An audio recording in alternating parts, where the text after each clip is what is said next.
আগের দিনে আমরা পড়েছিলাম ধ্বনির রূপান্তরের শুধুমাত্র স্বরসঙ্গতি অংশটি। এখন আমরা পড়ব ধ্বনির রূপান্তরের চ্যাপ্টারেরই যে ধ্বনির পরিবর্তনকে যে চার ভাগে ভাগ করা হয়: ধ্বনির আগম, ধ্বনির লোপ, ধ্বনির রূপান্তর, ধ্বনির স্থানান্তর। এর মধ্যে ধ্বনির রূপান্তরের আজকে অপিনীতি অভিশ্রুতি অংশটা পড়ব। দেখো তোমরা যে আজকে আমি পড়ে লিখেই রেখেছি অপিনীতি অভিশ্রুতি। খুব সহজ দুটো জিনিস, ধ্বনির পরিবর্তনের অতি গুরুত্বপূর্ণ এবং খুব সহজ দুটো জিনিস। আমি প্রথমে অপিনিহিতি জিনিসটাকেই আজকে আলোচনা করব। অপিনিহিতি বুঝতে গেলে এর একটু ইতিহাস জানা দরকার। যেমন অপিনিহিতি শব্দটা প্রথম কে ব্যবহার করেছিলেন? আমি বলছি যেমন অপিনিহিতি শব্দটা ব্যবহার করেছিলেন সুনীতিবাবু, অর্থাৎ তার নাম হচ্ছে সুনীতি কুমার চট্টোপাধ্যায়।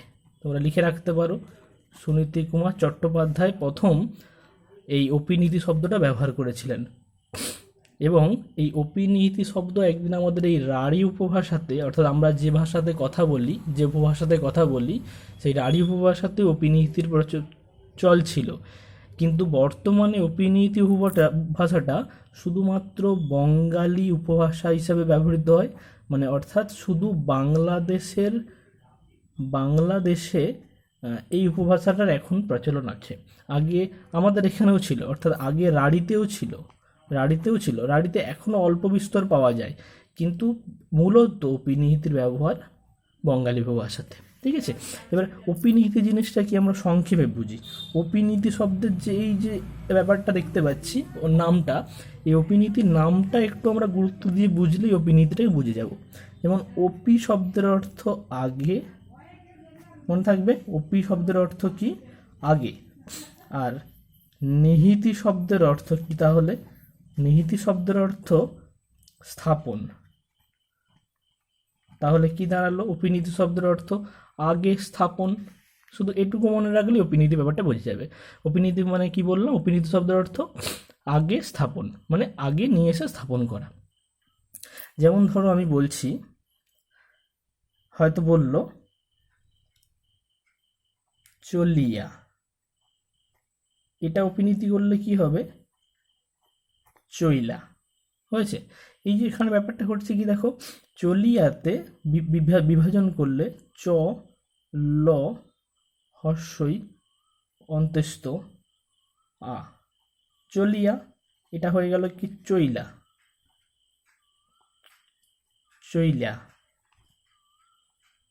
হয়েছে। এই যে হর্ষইটা ছিল একটা ব্যঞ্জনের পরে, এটা চলে গেল এই ব্যঞ্জনের পূর্বে। অর্থাৎ অপিনীতি হচ্ছে হর্ষই আর হর্ষৌ। অপিনীতি হচ্ছে হর্ষ আর হর্ষৌ, শব্দের মধ্যে যেখানে হওয়ার কথা সেখানে না বসে তার ঠিক পূর্বে ব্যবহৃত হয়। বোঝা গেছে? যেমন চলিয়া শব্দের ক্ষেত্রে কি ছিল? লয়ের পরে হর্ষই ছিল, এক্ষেত্রে কি হয়ে গেল? চইলার ক্ষেত্রে লয়ের পূর্বে চলে এলো, অর্থাৎ যেখানে হবার কথা তার ঠিক পূর্বে ব্যবহৃত হয়। সংজ্ঞা হিসেবে আমরা এটাকে তাহলে লিখতে পারি কীরকম? যে শব্দের মধ্যে ব্যঞ্জনের সঙ্গে যুক্ত হর্ষই বা হর্ষৌ উচ্চারণের সময় স্বস্থানে উচ্চারিত না হয়ে যে ব্যঞ্জনের সঙ্গে যুক্ত তার অব্যবহিত পূর্বে উচ্চারিত হলে ওই রীতিকে অপিনীতি বলে। আমি সংজ্ঞাটা লিখে দিচ্ছি। সংজ্ঞাটা কি হবে না, শব্দের মধ্যে ব্যঞ্জনের সঙ্গে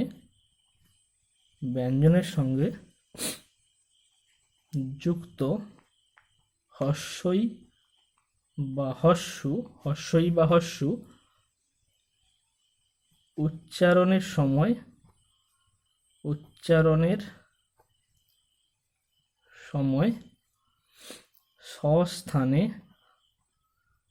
স্বস্থানে উচ্চারিত না হয়ে যে ব্যঞ্জনের সঙ্গে যুক্ত তার অব্যবহিত পূর্বে উচ্চারিত হলে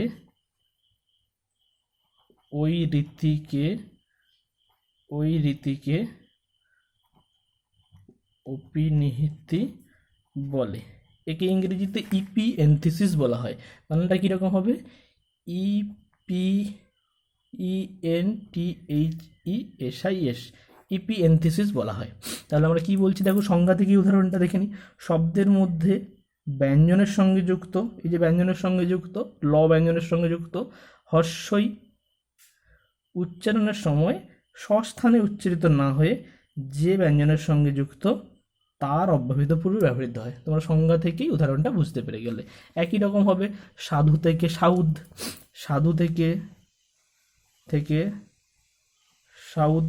এখানেও দেখো ধয়ের পরে হর্ষ ছিল, দীর্ঘ ছিল, সেই হর্ষটা, সরি এটা হর্ষ হবে, সাধুর সঙ্গে যে হর্ষটা যুক্ত ছিল সেটা ধয়ের পূর্বে ব্যবহৃত হয়ে গেছে, এই ব্যাপারটা।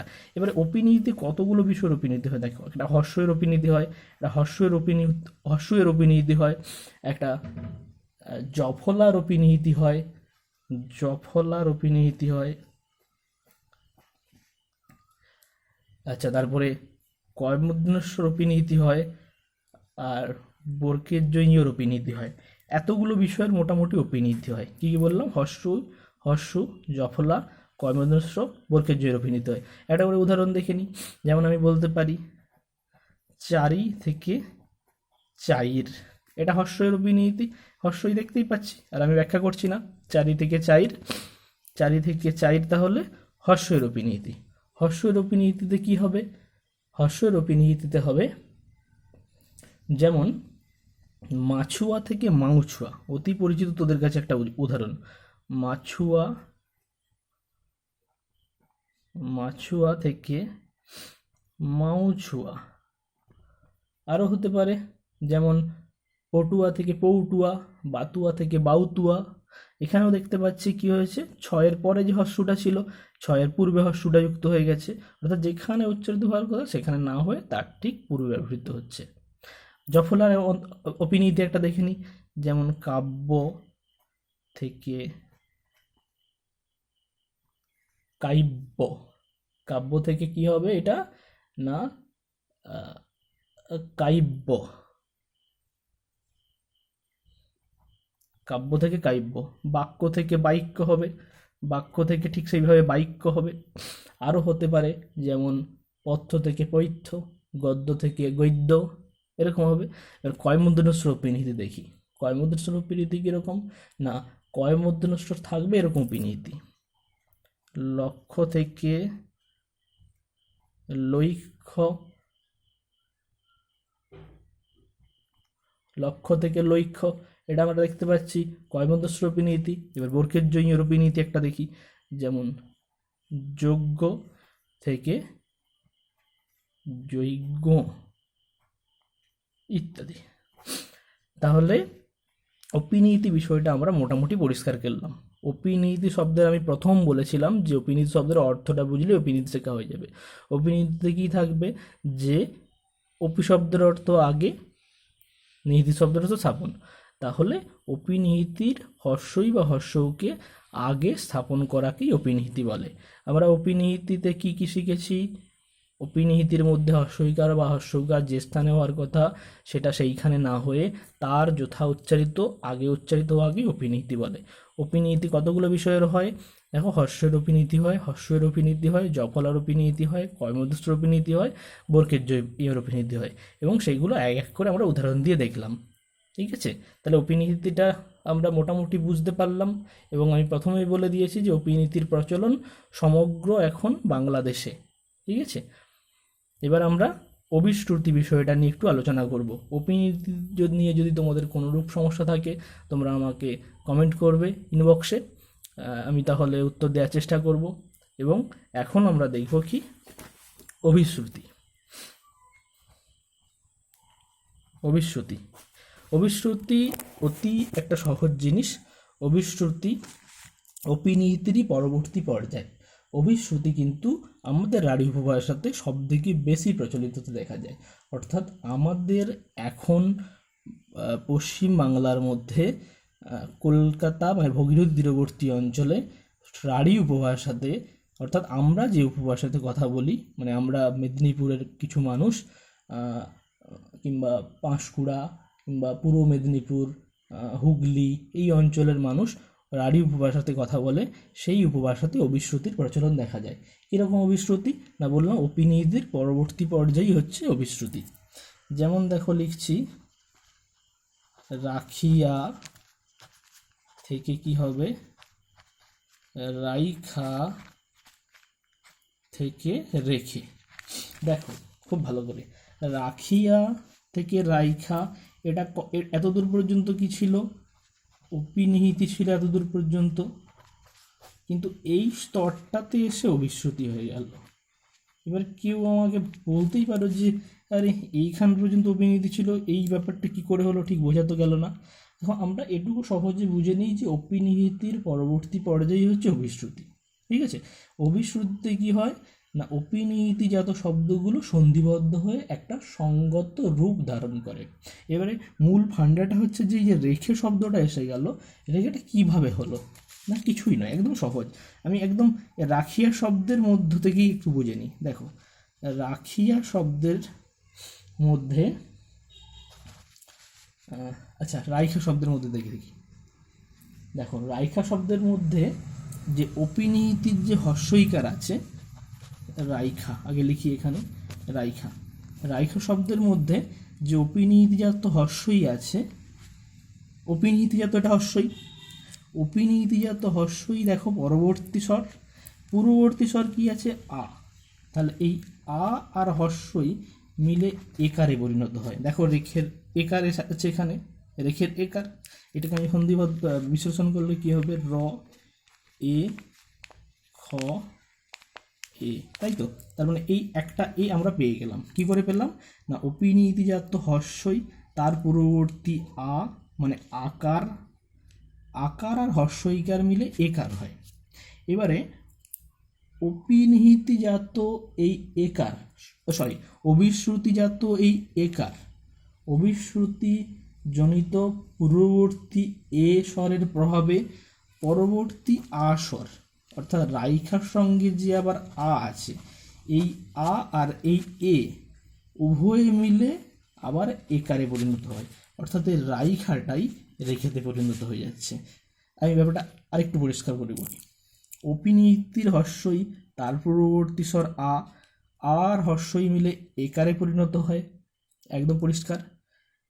এইবারে অভিশ্রুতিজনিত পরিবর্তন এই একার, অর্থাৎ এই একার অভিশ্রুতিজনিত অভিশ্রুতিজনিত পূর্ববর্তী এই একার, পূর্ববর্তী সত্য অবশ্যই, পূর্ববর্তী একার মানে এ স্বরের প্রভাবে পরবর্তী আ, অর্থাৎ এই যে অপিনিহিতির আ, অর্থাৎ এই আ, এই অপিনিহিতির আ আর অভিশ্রুতির এ উভয়ে এই এই এই একারে পরিণত হয়, অর্থাৎ অভিশ্রুতিটা হচ্ছে সম্পূর্ণ একটা সঙ্গতি দান।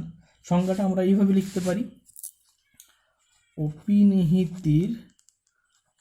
অপিনিহিতির হর্ষই বা হর্ষৌ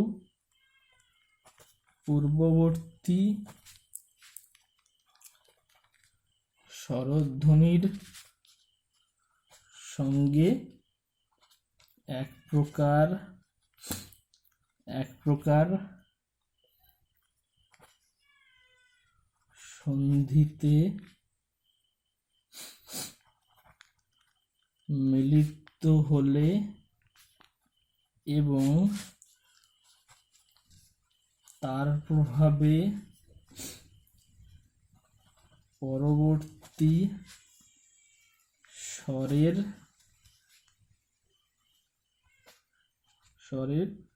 সঙ্গতি বা বিকৃতি ঘটলে তাকে বলে অভিশ্রুতি। ঠিক আছে, অভিশ্রুতির আরো কয়েকটা আমরা উদাহরণ তাহলে বুঝে নিই। যেমন আমরা বলতে পারি বাদিয়া থেকে বাইদা থেকে হয়ে গেছে দেখো বেদে। পারা যাবে। এটা কিছুই নয়, পূর্ববর্তী স্বর সন্ধিবদ্ধ হয়ে পরবর্তী স্বরের সঙ্গতি। অপিনিহিতি তাহলে পরিষ্কার একটা জিনিস আমরা বুঝলাম যে অপিনিহিতির হর্ষই বা হর্ষৌ পূর্ববর্তী স্বরধ্বনির সঙ্গে এক প্রকার সন্ধিতে মিলিত হলে এবং তার প্রভাবে পরবর্তী স্বরের সঙ্গতি বা বিকৃতি করলে তাকেই অভিশ্রুতি বলে। একদম সহজ। না বুঝতে পারলে তোমরা আমাকে আবার কমেন্ট করো। এখন আমরা তাহলে কি দিলাম, বাদিয়া থেকে বাইদিয়া থেকে বেদে। আবার হতে পারে পটুয়া থেকে পৌটুয়া থেকে পটো। তাহলে আমাকে তোমরা এই দুটো করে দেখাও। আমি শুধু শব্দটা বলে দেবো, তোমরা তার অপিনিহিতি অভিশ্রুতি দুটোই করে দেখাও। যেমন এটা করে দেখাও, আসিয়া। আসিয়া যেহেতু আগে অপিনিহিতি শিখিয়েছি, আসিয়া থেকে কি হবে, এটা করবে, অভিশ্রুতি কি হবে করতে হবে। এবং এটা করবে ভাবিয়া। ভাবিয়া এর অপিনিহিতি কি হবে, অভিশ্রুতি কি হবে। আরও একটা দিয়ে দিই, কন্যা এর অপিনিহিতি কি হবে, অভিশ্রুতি কি হবে। ঠিক আছে, তোমরা বুঝতে পারলে আমাকে আবার কমেন্ট করে জানাও, দেখো তোমরা বুঝতে পারলে কি না। আমি অভিশ্রুতিটা আরেকটু ব্যাপারটা পরিষ্কার করে নিই। অভিশ্রুতি তাহলে কি, অপিনিহিতির পরবর্তী স্তর অভিশ্রুতি। অভিশ্রুতিতে কি হয় না, অপিনিহিতির শব্দগুলো এটা সন্ধিবদ্ধ হয়ে পরবর্তী স্বরের সঙ্গে একটা সঙ্গতি রক্ষা করে। যেমন রাখিয়া থেকে রাইখা থেকে রেখে এখানে কি হচ্ছে, পূর্ববর্তী হর্ষের প্রভাবে রাইখার অপিনিহিতিয়ার্থ হর্ষই, তার পূর্ববর্তী আ একারে পরিণত হয় এবং ওই একার পরবর্তী আকারের সঙ্গে আবার একারে পরিণত হয়। এই হচ্ছে ব্যাপারটা। দেখো তোমরা বুঝতে পারলে কিনা, এবং না হলে কমেন্ট করে জানাও।